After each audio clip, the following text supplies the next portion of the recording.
Here in Pippins postgame, wrapping up a tough loss tonight for the Pippins. 6-2, they fall. Only 6 hits again after producing just 4 last night alongside Daniel Cope. One of the few to produce. He did get a couple hits back-to-back here, and haven't been in Yakima that long now. I think made your 9th start tonight behind the plate. Tell me how it is so far to be down here and be with the guys. And I know you get to play on a team with the guy in Tora Otsuka who you know growing up too, so tell me about that a little bit. Well, it's a lot different coming from San Diego and playing at Fullerton. I mean, a lot different area, and I mean, there's no beach close to here, so yeah, but I like it here. I mean, good group of guys on the team, and I mean, just playing baseball every day, that's what I'm here for, so I like it so far, yeah. Yeah, no beach to be found anywhere near here. Let me ask you about your approach at the plate and your performance so far.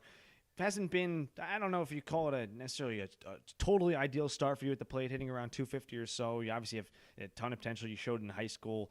You got a program in Fullerton. I'll get to that in a second. But tell me about your approach here, maybe what adjustments you've made, because over the last couple of games you started to hit the ball pretty hard. Yeah, I think I've gone off to a slow start a little bit. I think I'm hitting under what I think I should be hitting, but I mean, it's all part of a process, you know. Out here in Stoneball is just about getting better and getting your ABs. So, I mean, I'm not taking a negative outlook on it. I'm trying to just work one at bat at a time and just get better every day. So that's why I'm out here. You play on a really, really good Fullerton team, a team that made another College World Series, I think the 18th in program history now in your freshman campaign. Tell me first, what was the experience like being part of that group as a freshman? I mean, it was unreal. I mean, I didn't know what to expect going in because, you know, obviously Omaha's a big deal. Every college athlete wants to go to Omaha, so I was trying to take in every moment I could. And I mean, even though we went 0-2, it's a experience I'll never forget, and it'll last a whole lifetime. And you played, I wouldn't say super sparingly. You told me you got to play in Omaha. You got to start at DH there as well. Tell me first, how surreal was that? I mean, I didn't expect to DH going into that game. My coach actually pulled a little prank on me, pulled me aside, and he asked me like what I was doing the night before and if I was like out drinking or something. I got a little scared, and he told me none of that matters because I'm DHing.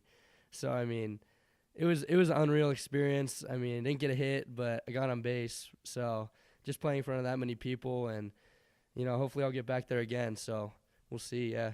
Yeah, you get to have that experience, obviously, and you also played behind a guy in Chris Hudgens who got drafted in the 16th round by the Royals, playing now. I guess he's going to go play in affiliated ball. Tell me maybe what things you take away from him. You only played 19 games, 6 starts as a freshman, but in your little bit of time sitting behind a catcher who's that good, what did you learn? What do you take away and take with you here and then into your sophomore season?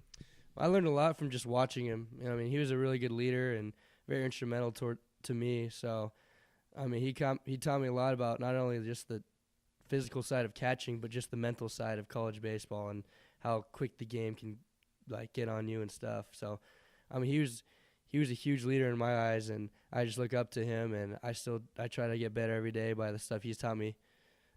Real quick question for you, too. I know you haven't been here that long, but you got selected to play in the West Coast League All-Star Game, a combination of a lot of players. You look at stats, and then they pick a lot of prospects to do that, too. What does that mean to you to get to play in some of the top players in this league and not even having been in Yakima that long? Yeah. Obviously, I didn't expect myself to make it, honestly. Off to a little slow start hitting, but, I mean, it's an honor that the coaches think that I'm a good prospect in their eyes. So I'm just going to take in the experience, try to do as best as I can, and I mean, have a fun time with the other guys coming out with me.